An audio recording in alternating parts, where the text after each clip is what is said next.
Welcome to D6. This is professor Vinod Kumar. ఈరోజు చాలా very important topic మీద మనము డిస్కస్ చేద్దాం. ప్రధానంగా ఇవాళ తెలంగాణ తల్లి, గతంలో కేసీఆర్ పెట్టిన తల్లి ప్రజలు ఆమోదించారా, లేదంటే రేవంత్ రెడ్డి పెట్టిన తల్లిని ఆమోదిస్తారా? అసలు ఈ ఇద్దరి మధ్యలో ఆ తల్లికి ఈ తల్లికి ఉన్న తేడా ఏంది? అసలు ఈ తల్లిలో గోల ఏంది?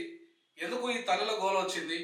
ఎవరి ఆధిపత్యం కోసం ఇవాళని మనం చర్చించుకుంటే, ప్రధానంగా ఈ దొరసాని అవతారంలో మొత్తం బంగారము, గొలుసు, అంతా కిరీటము, తర్వాత బతుకమ్మ, గౌరమ్మ ఇవన్నీ కూడా కలిగిన మాతగా మనం గతంలో ఉన్న దొరసాని చూసాం. సో అప్పుడు తెలంగాణ దొరసానిగా అవతారం ఎత్తిన తెలంగాణ తల్లి, అప్పుడు తెలంగాణ ఉద్యమ ప్రభావం కారణంగా చాలామంది ప్రజలు ఆ విగ్రహాన్ని ఉద్యమ ప్రభావం చేత అక్కడ పెట్టడం జరిగింది. చాలా దిక్కులో కూడా సేమ్ అదే రూపాన్ని ఇదే సేమ్ ఎవరైతే ఇప్పుడు శిల్పి చెక్కాడో, గతంలో కూడా అదే శిల్పి అదే సలహాల మేరకు, వీళ్ళందరి సలహాల మేరకు ఇవాళ తెలంగాణ తల్లి విగ్రహం ఏర్పాటైంది. సో చాలామంది ఇవాళ దొరసానిని తీసుకురావడానికి కారణం ఏంటంటే, బాగా ధనవంతురాలు అని చెప్పడానికి అని చెప్పేసి వాళ్ళు బీఆర్ఎస్ చెప్తున్నది. పేదరికం ఎందుకు చూపెట్టాలి? ఇది నిజాం స్టేట్లో ఉన్న హైదరాబాదు చాలా పెద్ద ఎత్తున ప్రపంచంలో అత్యంత సంపన్నమైన నగరంగా అభివృద్ధి చెందింది కదా. ఆ సంపన్న నగరాన్ని పేద నగరంగా లేదా పేద రాష్ట్రంగా ఎందుకు చూపెట్టాలి? కాబట్టి ఖచ్చితంగా ఆ రూపమే ఉండాలి, ధనవంతుల రూపమే ఉండాలని చెప్పేసి దాన్ని సమర్థించుకున్నారు కేసీఆర్ గారు, లేదంటే బీఆర్ఎస్ పార్టీ. ఈ రోజు వరకు కూడా అదే అదే వాళ్ళు ఉన్నారు. అట్లాగే బతుకమ్మ, గౌరమ్మ, తర్వాత కిరీటము, ఇవన్నీ కూడా ధరించిన స్త్రీగా, ఉన్నతమైన స్త్రీగా లేదా ఉన్నతమైన దేవత రూపంలో తెలంగాణ తల్లి ఉందని చెప్పేసి వాళ్ళు భావించడం జరిగింది. అయితే ఇవాళ సామాన్య స్త్రీలాగా, సొంత కన్న తల్లిని లాగా, లేదంటే వ్యవసాయ పనులు చేసుకునే తెలంగాణ తల్లిలాగా మేము పెట్టాము, సామాన్యులు కూడా గౌరవించే విధంగా ఇవాళ చేశాము. అందులో గత ప్రభుత్వము అసెంబ్లీ ముంగట విగ్రహం పెట్టలేదు, తర్వాత చట్ట రూపంలో తీసుకురాలేదు అధికారికంగా, మేము చట్ట రూపంలో అధికారికంగా తీసుకొచ్చాము, కాబట్టి మాదే అసలైన తెలంగాణ తల్లి అంటున్నాడు.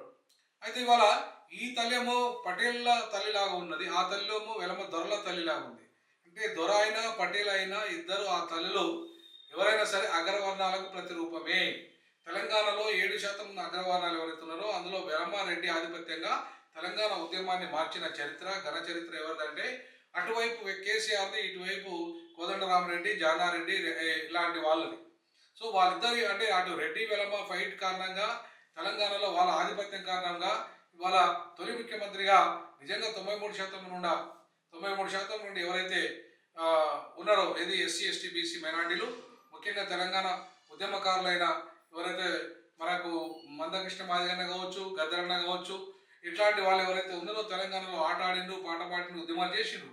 బట్ ఈ బీసీల నుండి కానీ, ఎస్సీల నుండి కానీ, ఎస్టీల నుండి కానీ ముఖ్యమంత్రి రాలేకపోవడానికి కారణం ఏంటంటే, రెడ్డి వెలమ ఆధిపత్య పోరుగా ఇవాళ తెలంగాణ ఉద్యమం డైవర్ట్ అయింది కాబట్టి ఇవాళ ఆ రెండు వర్గాల నుండి నువ్వా నేనా అనే కొట్లాటలోని భాగంగానే ఇవాళ కేసీఆర్ గారు తాను ఉద్యమం చేసిన కారణంగా రెడ్డిని ఎట్లా ముఖ్యమంత్రి చేస్తారని చెప్పేసి ఇవాళ రెడ్డిని ముఖ్యమంత్రి చేయాలని కోదండరామరెడ్డి, జానారెడ్డిని కానీ, జైపాల్ రెడ్డిని కానీ ముఖ్యమంత్రి చేయాలని ఆయన కాంగ్రెస్లో ప్రతిపాదిస్తే దాన్ని వ్యతిరేకించిన కేసీఆర్ గారు ఇలా కోదండరామరెడ్డి గారిని తరిమేశారు.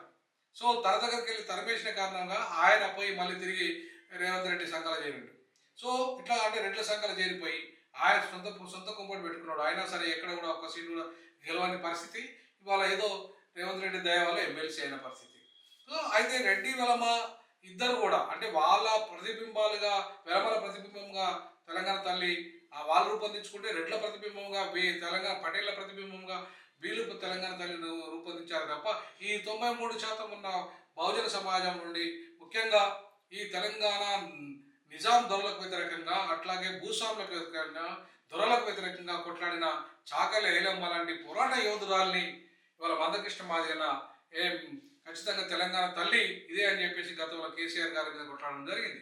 తెలంగాణ తల్లిని మేము ఒప్పుకోము, ఆ దొరసాన్ని ఒప్పుకోము, మా తల్లి చాకలి ఐలమ్మ అని చెప్పేసి ఆయన సామాజిక తెలంగాణ పేరుతో ఆయన మొత్తం తర్వాత ఫస్ట్ కేసీఆర్తోని రాజకీయ జీవితంలో చేరి ఒక చారిత్రక తప్పిదం చేసిన మందకృష్ణ, తర్వాత ఎందుకు చేరాడు అంటే దళిత ముఖ్యమంత్రి అని కేసీఆర్ అన్నప్పుడు ఆ దళిత ముఖ్యమంత్రి ఎవరు అంటే మందకృష్ణ మాదిగ గారిని అవుతాడని చెప్పేసి కేసీఆర్ గారు చెప్పిన కారణంగా ఆయన ఆ జేఏసీలో చేరాడు.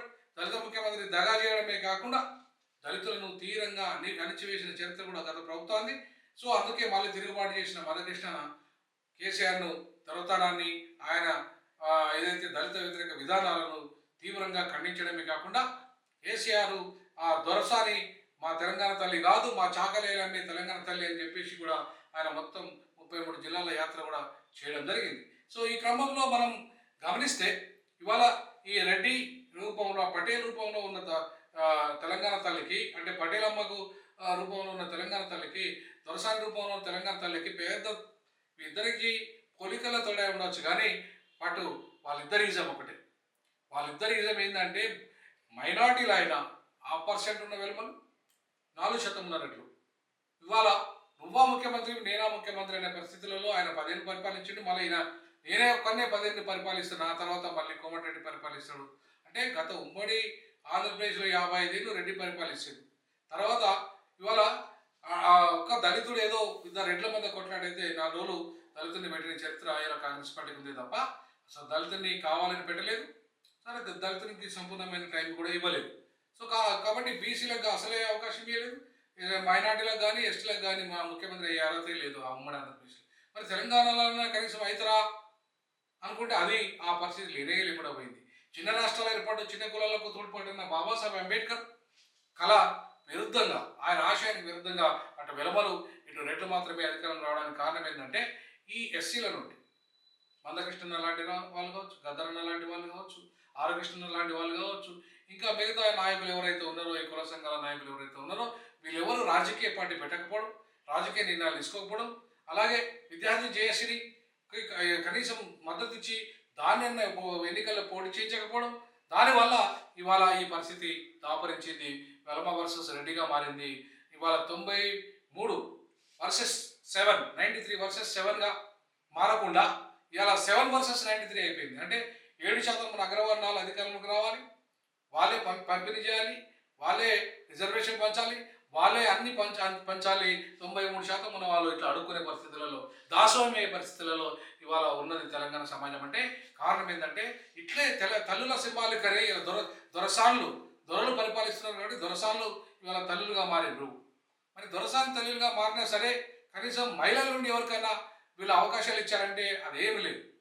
మహిళలకి ఇవాళ ఏ అవార్డులు ఇచ్చారంటే అది లేదు, ప్రశంసా పత్రాలు ఇచ్చారంటే అది లేదు, భూమి ఇచ్చారంటే అది లేదు. సో ఇవాళ కనీసం ఏదో మొత్తానికి ఇవాళ రేవంత్ రెడ్డి ఆ మహిళల్ని అంటే గదరన్న బిడ్డని ఇవాళ సంస్కృత సారథిగా చేసిండు. గదరన్న పేరు మీద ఆ సినిమా అవార్డ్స్ ఇచ్చాడు. అట్లాగే అందశ్రీ యొక్క రాష్ట్ర గీతంగా అందశ్రీ యొక్క గీతాన్ని ఆమోదించాడు. ఇవి కూడా కొన్ని మొత్తానికి ఆమోదించదగ్గ విషయాలు అయినప్పటికీ కూడా గత ప్రభుత్వం కంటే కూడా కొంత సామాజిక ఎజెండాని అమలు చేసిన చరిత్ర ఇవాళ మనకు కనబడుతున్నది. కాబట్టి ఇవాళ అంటే వెలమ దొరసాని తల్లి అయినా రెడ్డి పటేలమ్మ తల్లి అయినా ఈ ఇద్దరు తల్లులు అగ్రవర్ణాలకు ప్రాతినిధ్యం ఇస్తున్నారు. కాబట్టి ఇవాళ మందకృష్ణ చెప్పినట్టుగానే ఇవాళ మనం ఆమోదించాల్సిన తెలంగాణ తల్లి 93%గా ఉన్న ప్రజలు ఆమోదించాల్సిన తెలంగాణ తల్లి ఎవరు అంటే ఖచ్చితంగా మనము చాకలి ఐలమ్మను మాత్రమే ఇవాళ మనం చూపెట్టుకోవాలి. చాకలి ఐలమ్మను ఇవాళ మనం చూపెట్టుకోగలిగితేనే తెలంగాణ తల్లికి అంటే 93% ప్రతినిధి వర్గాల నుండి తెలంగాణ తల్లిగా మా భూస్వామ్య విధానాలను వ్యతిరేకించింది, నిజాంకు వ్యతిరేకంగా పోరాటం చేసింది. అట్లాగే సమాజ నిర్మాణం కోసము తన సాయుధ పోరాటం చేసిన చరిత్ర ఇవాళ చాకలి ఐలమ్మది. కాబట్టి ఆ సాయుధ పోరాట యోధురాలు, ఆ కింది కులాల నుండి వచ్చిన యోధురాలని ఇలా తెలంగాణ తల్లిగా ఆమోదిస్తే 7% ఉన్న ఎట్లా దొరలు ఆమోదించరు కాదు. కాబట్టి 93% ఉన్న ఈ వర్గాలు ఆమోదించి ఆ తల్లినే ఇవాళ తెలంగాణ తల్లిగా ఆమోదించగలిగితే రేపు బహుజనుల నాయకత్వంలో కనుక అధికారం వస్తే వాళ్ళు ఖచ్చితంగా తెలంగాణ తల్లిగా ఆమోదించాల్సింది మందకృష్ణ సూచించినట్టుగా చెప్పినట్టుగా ఇవాళ చాకలి ఐలమ్మే అవుతుందని చెప్పేసి సందర్భంగా తెలియజేస్తూ D6 అందుకు సంపూర్ణంగా మద్దతు పలుకుతుంది. డీజా కూడా అందుకు సంపూర్ణంగా మద్దతు పలుకుతుంది. కాబట్టి ఇవాళ మనం ఈ చాకలి ఐలమ్మ పోరాట స్ఫూర్తితో తెలంగాణలో రానున్నది బహుజన రాజ్యం. తెలంగాణలో జరగాల్సింది 93 వర్సెస్ 7 ఉద్యమం. కులగణన తర్వాత కూడా ఆ దానికే దారి తీయాల్సిన బాధ్యత, తీసాల్సిన బాధ్యత, అట్లాంటి ఉద్యమాన్ని ప్రారంభించాల్సిన బాధ్యత ముఖ్యంగా ఇప్పుడున్న యువతరాన్ని, బీసీ ఎస్టీ మైనార్టీలో ఎవరైతే ఇప్పటిదాకా బాగా లబ్ధి పొందిన నాయకులు కాకుండా కొత్త తరం ముందుకు వచ్చి ఇవాళ ఈ తెలంగాణలో బహుజన రాజ్యం లేదంటే సామాజిక తెలంగాణ నిర్మాణంలో తర్వాత బీసీ మొదటి ముఖ్యమంత్రిగా, 2వ సంవత్సరం ఎస్సీ, 3వ సంవత్సరం ఎస్టీ, 4వ సంవత్సరం మైనార్టీ, 5వ సంవత్సరం మహిళ, ఇట్లా 5 సంవత్సరాలలో 5 సామాజిక వర్గాల ముఖ్యమంత్రి పదవి అనుభవించడం కాకుండా కామన్ ప్రణాళికను తయారు చేసుకోగలిగితే, కామన్ ప్రణాళిక అంటే ఉచిత విద్య, ఉచిత వైద్యము, ఉచిత ఉద్యోగము, ఉపాధి అవకాశము, ఉచిత న్యాయం. ఇవి చాలా కీలకమైన అంశాలు ఒక వ్యక్తి జీవితాన్ని మార్చడంలో. ఆ దిశగా ఒక రాజకీయ మేనిఫెస్టోను తయారు చేసుకొని రేపు రాజకీయ పార్టీ నిర్మాణం చేసుకొని ముందుకు వెళ్ళగలిగితే ఖచ్చితంగా మన రాజ్యం రాగలిగితేనే మన తెలంగాణ తల్లిని మనం పెట్టుకోగలుగుతాం. మన రాజ్యం రాకుండా మన తల్లిని పెట్టుకునే పరిస్థితి ఉండదు. కాబట్టి అధికారికంగా మన తల్లిని పెట్టుకోవాలంటే ఆ దిశగా అడుగులు వేయాలి. ఆ దిశగా మీరంతా ఉండాలని కోరుకుంటున్నాను. జై తెలంగాణ, జై జై సామాజిక తెలంగాణ, జై భీమ్, జై పూలే, జై పెరియార్. సామాజిక తెలంగాణ సాధించాలన్నా, అలాగే ఈ సామాజిక న్యాయము, సమగ్ర అభివృద్ధి, సుపరిపాలన దిశగా అడుగులు వేయాలన్నా మనం ఈ ఛానల్ని బలపరచాలి. మన ఛానల్ని బలపరచామని, అట్లాగే షేర్ చేయమని, లైక్ చేయమని, సబ్స్క్రైబ్ చేయమని చెప్పేసి మిమ్మల్ని అందరినీ విజ్ఞప్తి చేస్తాము.